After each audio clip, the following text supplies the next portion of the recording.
Hey, I am live, it says. So, welcome to another episode of The Kevin Show. And I'm coming to you from sunny, beautiful Holland, Michigan. Holland, Michigan, where you get to see things like this. Hold on. I saved the best parts. Huh? Huh? Pretty all right. Welcome to this episode. And hold on, we got to do the thing. I got to do the thing. I almost forgot, but here we go.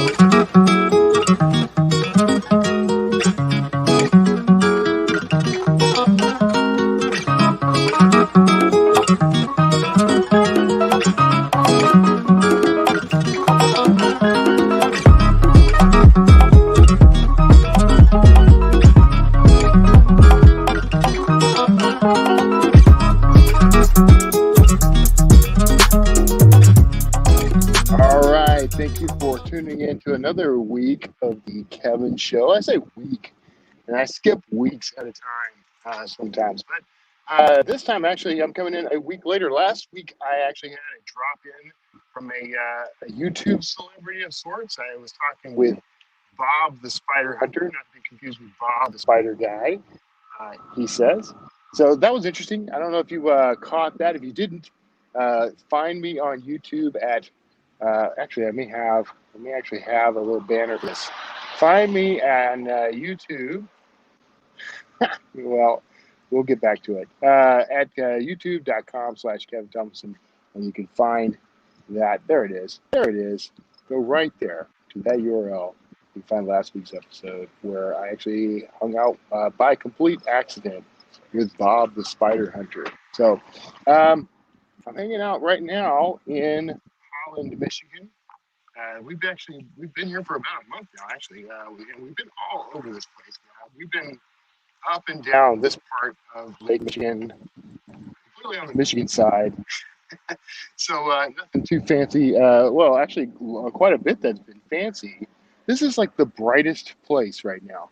Like I've got the sun shining directly on me. You should be able to see me very clearly. I wanted to talk this time that you can see from the title of this episode. I wanted to chat a little bit about van life. Is van life worth all the effort?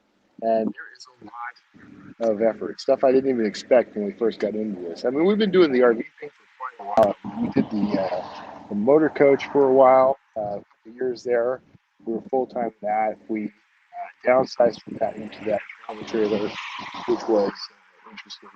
And we always kind of thought, well, this is about as small as we're ever going to go. I mean, there's no way we'd go smaller than this. And then, bam, we decided on literally a whim one day that we would try downsizing into a van. And our reasons for that, and if you've tuned into episodes past, you already know this, but our biggest reason was we would do things we would park that trailer somewhere, get into the Ford F-150 we had pulling it, and then we would actually travel 2 hours or more away from the trailer and go hang out in some town somewhere. And, right now, during this pandemic, I don't know if you've heard, but during this whole thing, during the world somewhat in mood or something, it's kind of hit or miss whether or not you're going to actually be able to do anything when you get to it.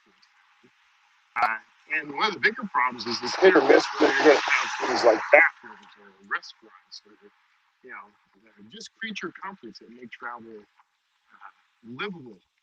So we started talking about that while we were on the road and decided, it would be nice if we didn't have to go back to the camper. If we could just stay here, stay wherever we are. We were in, let's see, Blanco, I think, Blanco, Texas. And shout out if you've heard of that. But we were kind of hanging out. Well, we were in Kerrville. We were staying in Kerrville. We had branched out, gotten out on the road, and we went first to San Marcos, which turned out to not be quite what we remembered from San Marcos. It's been a while since we've been there, but town was a little dead for our taste. But we were kind of coming back. We were stopping in all these little small towns along the way, and we came to, I think, Blanco. And we're walking around kind of in a little downtown area. We got some food at a restaurant. We ate in this little park because that's just basically what you were doing at that point. And try to keep me centered here. So, and uh, we started talking. We found a restroom, a public restroom. It was actually clean, and we got lucky there. We started talking about this idea, like, should we?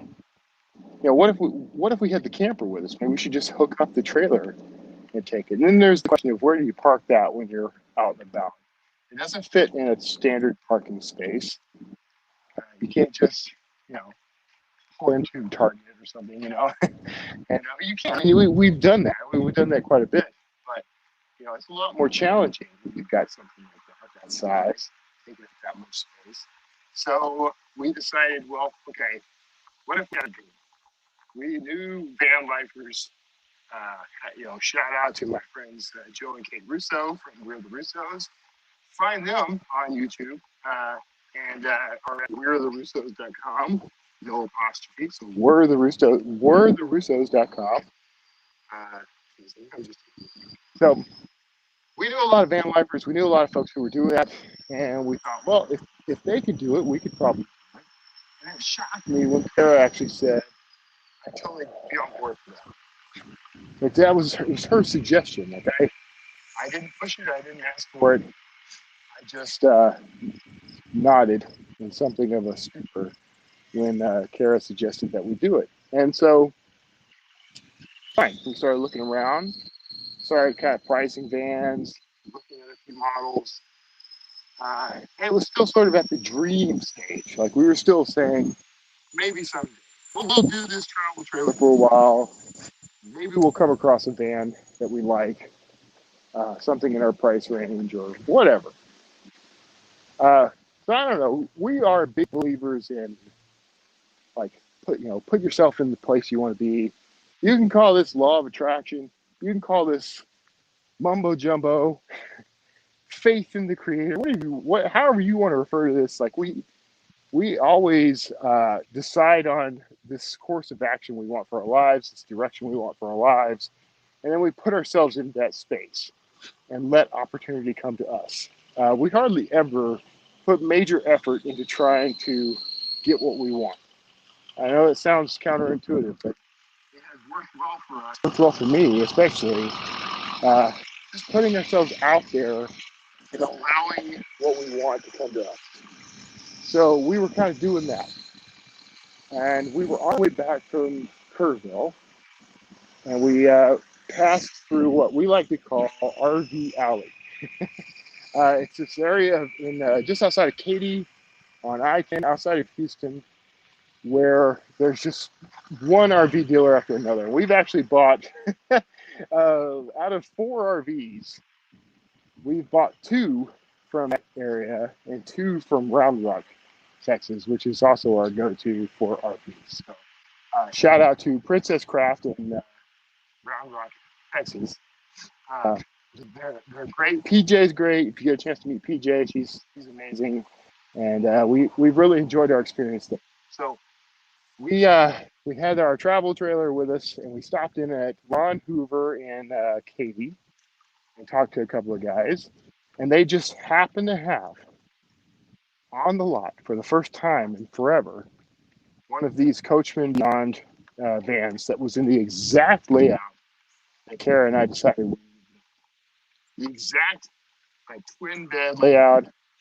I know that also sounds kind of counterintuitive, but it was the layout we wanted because it felt like it gave us the most space, the most living space, most flexibility, the most comfort. We had the bathroom in the back, and that was something we really wanted. It had all these features that we had said we wanted, so there it was.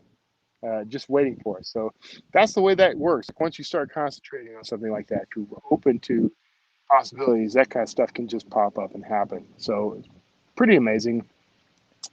So anyway, fast forward. We get the RV, we get that camper van. We get out on the road in it. We've now been probably a couple of months now. It's been at least 2 months that we've been on the road in Novelty. That's the name of the van. And we spent, let's see, the first month or so in Houston, kind of just doing doctor's visits and getting things taken care of on that front, getting storage taken care of, all that. And then we ended up getting on the road and coming to Indiana, Elkhart, Indiana, to try to sell our other RV, which is, we still own. If anyone's looking for a motor coach, 38-foot Thor Challenger 37 KT, a 2015 model, have I got a deal for you? It's the one sitting in Elkhart, Indiana, a consignment dealer, and we're getting some stuff done to it, and it is already available for sale. So I'll try to get some links to that, share them. But if you or anyone you know is looking for one, I would love to sell it so that we can stop making payments on it. But it was also a really good RV. In a lot of ways, I kind of missed all the space they gave it. There were just certain things we weren't able to do with it, certain places that you can't take RVs like that. And we were much more excited about the idea of being small and going a little more minimalist. So that's not for everyone. I know there's like families and stuff that enjoy RVs. So it's a good one if you're looking for one. So at any rate, I promised you I would talk about the question of, is van life worth it? And that, honestly, the truth is, he's hedging. He's hedging. Absolutely, absolutely worth it. Here's why. For us, at least, the advantage of having the van so that we can just decide to go whenever we're ready has been huge. We've done this at least a couple of times already, where we have been out and about, kind of just taking our time, enjoying the van, enjoying where we are in whatever space we're in. And we decided, let's not go back. Let's just find another place to stay. So we don't have to go back for anything. There's no stuff that we're missing. There's no need to go back to the site we were in. We literally just keep rolling. We've actually done this a couple of times now. So that's been an advantage. When we are out and about, we've always got a bathroom with us. We always have our beds, our clothes, our food, everything is with us. So as an example, like we were in, there are several towns here in the area within like an hour's drive of Holland. Grand Rapids and Grand Haven are pretty close, and some other places that we've really enjoyed visiting, some parks and things, national parks and other little parks out here. So, there's a lot of that out in this area. So we've been able to go visit that. And when we do, we're in our home. Like we're able to relax. We've done work from places like this. Like I actually sat at a park just in this like bowl of forest. It was a park. And there were a lot of like school groups and stuff coming through. But I was able to kind of sit at one of the picnic tables and just do some writing, do some marketing work, did some stuff for Draft to Digital. I believe I did a live stream from that spot. So that entire scenario was us being out in the world instead of being in this like a tin can somewhere having to do the same thing.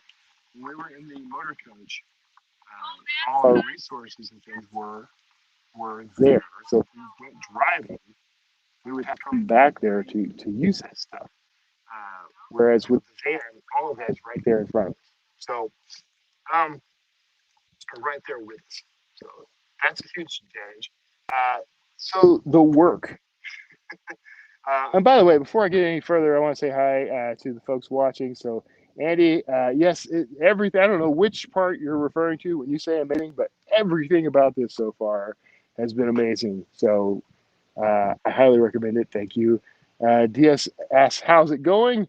It is going excellent, and every day seems to get excellenter. I'm an author. I can make up words when I want to.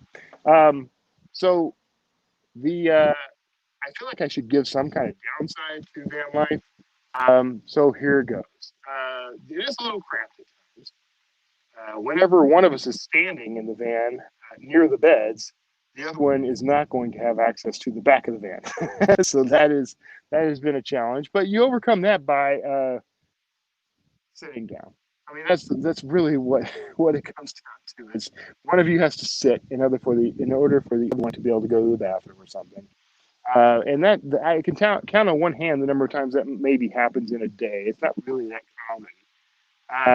The you know the real work of van life seems to be if you are, for example, you like us, we have severe wanderlust. So if we want to get moving, we don't want to be hanging around the van all day, or we don't want to be hanging in the RV park that we're in, or whatever all day. Then we have to go pack everything up. So if we've got chairs and things like that outside, I have to pack all that stuff up. We got this trunk that we got that's a hitch mounted trunk on the back of the van, so everything goes in that. Limited space. There's very we have to be careful about what we're carrying with us. You can't just go buy stuff. That's actually very conducive to a minimalist lifestyle. Like the less you own, the more comfortable you're going to be in the van. And some people are very uncomfortable with that whole idea. But we kind of dig it. I'm kind of getting used to it and really like it. The hoses and the power lines and all that stuff. If you are on the move a lot, that stuff is kind of a pain sometimes to get. I've got it all down to like a system. Like I've modified some things so that I can very quickly connect and disconnect. So that's been pretty nice. And I'd give us like if I don't have to pack the chairs and all that stuff, I can get us in and out of that spot in like 10 minutes. I mean, it doesn't take long at all to connect and disconnect. So hoses and power and all that stuff. Luckily, we have power and water and all that stuff on board. So we've actually done what we call boondocking. Right? We've been out in the middle of nowhere, and just we camped. We're members of this thing called Harvest Hosts, where you can stay at like vineyards and orchards and golf courses, and so we've camped out at those places on occasion, which is basically free. I mean, you pay a very low annual rate to have access to those places, and then you can just use them anytime they're available. They're not available everywhere, but that whole boondocking idea is a way to save a lot of money. When we do that, my setup and teardown is really fast. Unless we get the chairs out or something, there's really nothing to put away before we can get back on the road. The downside there is you could pretty quickly use up like water reserves or fill up your gray tank or black tank. So that's kind of a downside. Not a big deal. I can get a couple of days out of the water reserve. If we're not like full on showering every day or washing a lot of dishes or something like that. So as long as you're conservative about how you use water, you can get quite a bit of time out of that. And the same goes for batteries. There's a solar panel on board. There's a generator on board. So the batteries stay charged, pretty well. I mean, throughout the day. If you're using the microwave or something like that all the time, it can suck the battery down pretty good. But having the generator on board has been a real blessing. I'm actually very pleased with that. Which reminds me, I have to run it. I haven't run it in about a month, so I'm going to crank that up and let it run for a little bit. Beyond that, I mean, I'll give you the darkest of dark stories about van life. And for those who have sensitive stomachs, this would be the time to check out. So I'm going to give you a 3-second countdown. All right, in Mississippi's, 3 Mississippi, 2 Mississippi, 1 Mississippi. Okay. If you're still around, that means you want to hear this story. By far the worst thing that has happened to us since we've been in the van is the nightmare you probably have thought about, heard about, wondered about. The black. That's the container for all of our bodily waste that we produce in the RV. That's where all the nasty stuff goes. And you have to empty that by hooking up this hose that you turn onto the valve, and then you connect the other end to a pipe that goes into the ground. And you pull a lever, and all the nasty stuff goes through the pipe and into the ground. Now, there's a reason they call this thing the stinky slinky. It is this flexible little tube, and it can get a little gross, we'll say. So we had an incident where we hooked up. I put the stinky slinky on the van and into the little tube, and when I pulled the lever, it just rocketed loose from the van. and sent literal shit everywhere. Pardon my French. I know this is a family channel. Shouldn't have said the S word on the live broadcast. Stuff went everywhere. Toilet paper, bodily waste of every description, everywhere. Luckily, I have a camp shovel and a strong stomach. So I shoveled everything in, figured out what the problem was. I've now fixed the problem. It should not happen again, but literally every time I go to empty the thing, I have this moment of paranoia, wondering if I'm going to be shoveling crap, literally shoveling crap again. So now, here's the sad part. That happened twice. Twice. Probably the most disgusting thing I've ever had to deal with in my life. Uh, but I dealt with it. My wife said, Kara said that she was quite proud of me actually because I didn't freak out, didn't get mad, didn't do anything, just quietly handled it. So I'm a little proud of myself in that as well. So kudos to me, I guess. So, um, at any rate, so got some comments here. Lynn says, "Beautiful, Kevin. Thank you. I take good care of myself. But I'm guessing you probably mean Holland, uh, which you can see the harbor behind. Now this is an offshoot. This is Lake Ottawa Lake, I think, or Black Lake. I'm not entirely sure what the name of this one is, but it just over there, past you is Lake Michigan in its prime. Like it just goes on and on. It's like a tiny little sea with no sharks in it. So I'm actually quite fond of it. Sam asks or says, "Hi, Kevin. How do you deal with medical things like repeat prescriptions or having trouble reading it or snail mail post?" Oh, okay. So the what we've done is we actually have a. I actually signed us up with a little membership to a program called Escapees, and that's escapees.com. And if you go to their website, they actually have you can actually do domicile addresses and mailing addresses in like 4 different states. So um, we set one up in Texas because that is our domicile state. That's where everything we've ever done is. So it was just easier to keep it there. Also, I like the fact that Texas is a no income tax state, so I don't have to worry about that. When it comes to prescriptions, Kara is the one that has all the prescription stuff, and she has everything sent to Escapees. We put an address on file with them wherever we're going to be.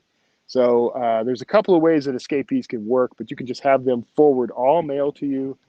You pay for postage and everything from them. So you do end up paying a little extra in postage, but it means one central address. We even have our driver's license set up under that address. And so it's our physical home address according to records. It's our domicile, and so which is all legal. Everything's legal. They also have additional services like you can open and scan your mail if you want. You pay an additional fee for that. I did that for a while and decided it wasn't really worth it.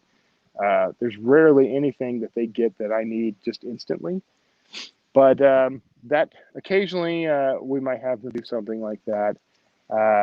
And basically, we can hold the mail from them whenever we are about to leave and go on the road again. And then when we get to where we're going, or we know the address where we're going to be staying, and we know we're going to be there for a set amount of time, we can set up mail to be forwarded to there for whatever amount of time we want. So that's been real handy. Kara does all her prescription stuff through the mail or through national chains, so Walgreens and CVS and things like that. You can get prescriptions forwarded to those places. She uses CVS Caremark, I think is the name of it. So all the insurance and everything and covers all that stuff. So, let's see. Uh, so this is in regards to the black paint story. Did she hose you down? She didn't have to. I have so on the side of the van is a little quick disconnect water hose. And I have that plugged in all the time for exactly this sort of thing now. Before I never used it, but now that I've had a couple of these little accidents, I have that there so that I can hose myself and the ground down. Luckily, I don't really get anything on me when I'm doing this stuff. Now, it's still close to me, and I have stepped in things by necessity, but for the most part, I try to avoid contact of any kind with the black matter. So that's that. So as far as the question of is it worthwhile? Is van life worthwhile? Is it worth all the effort? I mean, even given things like the occasional black interruption or a flat tire, or maybe you might break down somewhere and have to get a hotel room or call for road assistance or something like that. I mean, those things are definitely some sort of jeopardy to plan for, and you should probably have a plan in place. We've got several different kinds of like emergency roadside assistance, complete with like tow trucks and flat tire repair and stuff like that. We've got several things like that lined up. We also have, in the camp, the van itself, we have emergency stuff, medical stuff that we might need, first aid kits, and that sort of thing. And we have, there are different types of insurance policies. We're considering one. Actually, I think we have it. It's like emergency airlift or something like that. So if you are, let's say you have a heart attack or an injury and you're in, say, Michigan, and you want to be flown back to your hospital and doctor of choice in Houston, there's an insurance policy that can cover you. So that sort of thing is pretty important when you're going to be on the road full time. Some of that we're only just discovering now. We're actually looking into certain types of health insurance that we are now discovering is out there and available. Just additional health insurance that covers additional things. So that's the kind of stuff people get asked a lot when they're on the road like this. We were asking those questions too. So if you're considering doing something like this, there's a lot of information. Like I highly recommend going and subscribing to We're the Russos on YouTube. Well, I've actually had Joe Russo on this show a while back. One of my first couple of guests, I think, on the show. So go find his episode. I think there's some links to his YouTube channel there. But beyond that, is it worth it? I mean, it's been completely worth it. The stuff we've seen, we've only been on the road. Technically, we've been in the van too much, but we've only really been on the road for one. Most of that's been a large chunk of it has been here in Michigan. Just that, it's been just completely healing and lifting and reset both of us. Our attitudes are better, our energy is better, our health seems to be better. We're walking a lot more because we usually park in places like this where there's so much that you can just walk to. Like, I'm getting closer to the beach right now, so you can see sand and stuff like that. But take a look back there. It's like a lighthouse on the end here. There's a little channel that goes between this smaller lake and Lake Michigan, which I don't know if you can see on the horizon. There's a boat coming in off of Lake Michigan. This is the Holland State Park here in Holland, Michigan. So if you live in the area, you're probably familiar with this stuff. We never even knew any of this existed. We came here really by complete accident, honestly, because we were in Elkhart. We had dropped off the big RV, got all the paperwork signed. All that went so much smoother than we were expecting. And we're literally driving. We're thinking, well, where can we go next? Should we go to a park, hang out for the day? Just relax. And I think it was probably Carol who said, we don't have to go back to that. We were staying at a KOA in Elkhart. We don't have to go back there. We just keep going. And she literally got on her phone, looked ahead, looked at Michigan, just randomly chose Michigan, and started looking at places that we might stay in Michigan. And I think the RV resort we're in was the first one. Like that's what she found. By the way, last episode, Michigan beaches are weird. I finally brought you to the beach. It goes all the way over there. It's a coastline. It's bizarre to me that it's a freshwater ocean over there is what that is. Um, at any rate, so we just kept going, and which is kind of the theme of everything we're doing now. Just keep going. So the answer to the question is van life worth all the effort? For me, it's absolutely yes. There's nothing about van life that is so stressful to me that I want to stop right now. Karen and I do occasionally talk about, like we talk a lot about like, what we want to do next.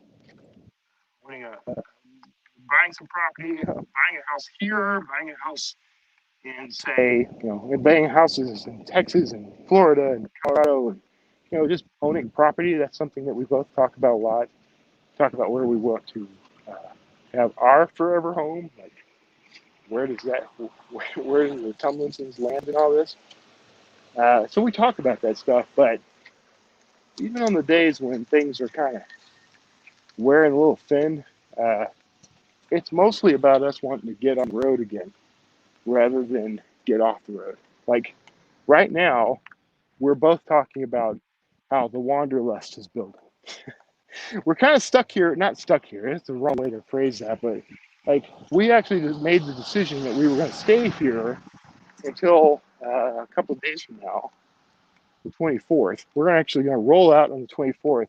We have not firmly decided where we're going. We're pretty much going to head for Colorado, I think. But that was that. We're here because I'm doing a conference virtually, and the internet here is a known quantity rather than chancing that we might get off somewhere and not have, like, say, cellular coverage or something. So we're making some decisions about where to go based on that, and that means we're quote unquote stuck here. That's as close to stuck in one place as we're going to be. So I'm looking forward to getting back on the road again. We'll be rolling out on Friday, the 25th, I believe, and then probably heading for Colorado if it's not on fire, if there's not smoke or whatever.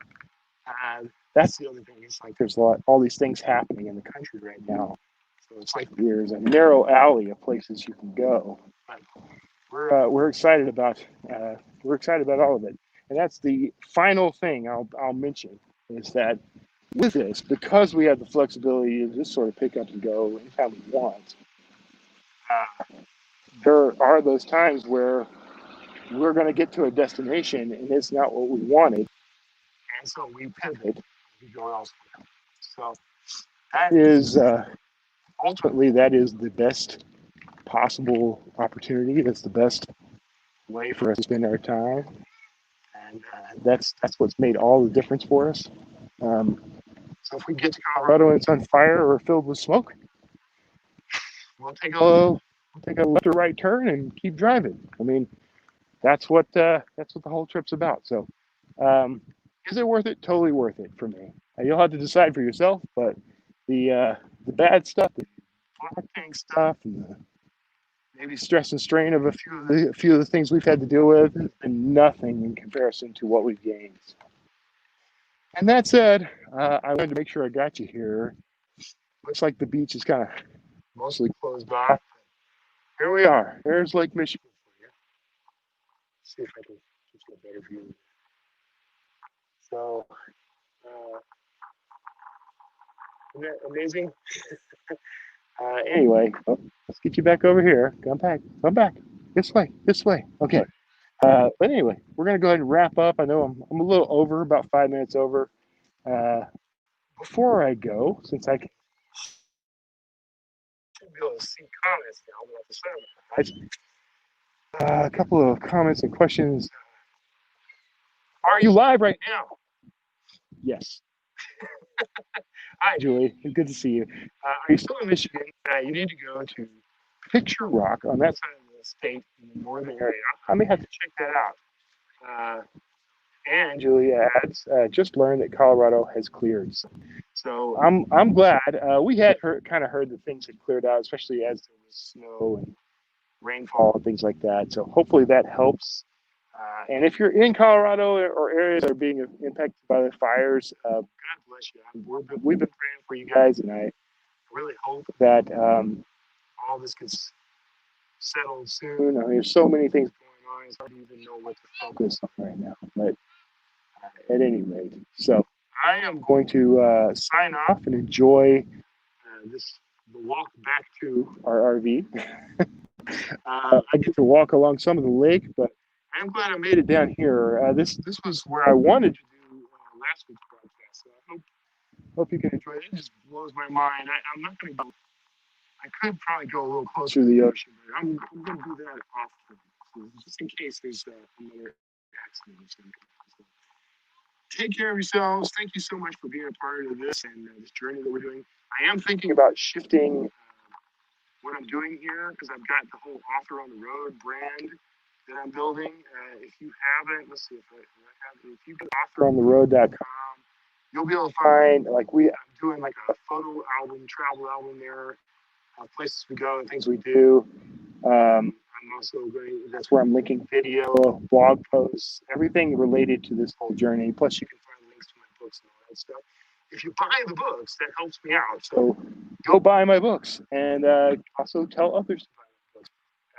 That is at authorontheroad.com, and I would greatly appreciate that. And of course, please subscribe to me on YouTube. I'm trying to, and on Facebook, but I'm trying to build up my YouTube subscription base. So subscribe and tell everyone you know to do the same. And that's going to do it for this episode of The Kevin Show. God bless you, and I'll see you next time.